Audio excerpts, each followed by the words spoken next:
референдумға қатыстық, өз даусымызды бердік. Көңіл күйіміз өте жақсы.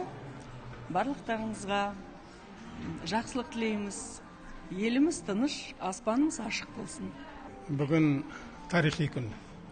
Өйткені осында референдум арқылы ата заңымыз конституцияға өзгерістер енгізу бұл көптен көп болмаған. Мен өте қуанып, үлкен бір үмітпен келдік. Өйткені еліміздің болашағы осы ата заңға байланысты. Бұны халық жақсылап білу керек.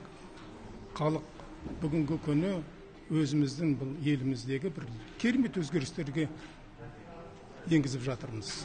Сондықтан мен өзіміздің еліміздің болашағына сенемін.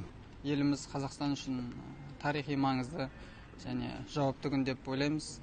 Президентіміздің бастамасымен ата заңымызға енгізілетін жаңа жобаларға барлығымыз бүкіл халық болып дауыс беретін күн. Дауыс беру ашық түрде өтіп жатыр. Мен өз дауысымды бердім. Дәстүрдің де озығы бар, тозығы бар дейді ғой. Сол сияқты ата заңның да кем-кетігін халықпен бірге, халық өзінің үмітін осы елге, өкіметке деген, өкімет пен халық бірге осы Қазақстанның, қазақ елінің болашағы үшін біз әрқашан заңдарымызды нықтап, шекарамызды бекітіп деген сияқты өз еліміздің болашағын айқындап алуымыз керек. Өткен ғасыр қазақ халық үшін азапты жылдар, азапты ғасыр болды, ашаршылық ғасыр болды, алдау ғасыр болды.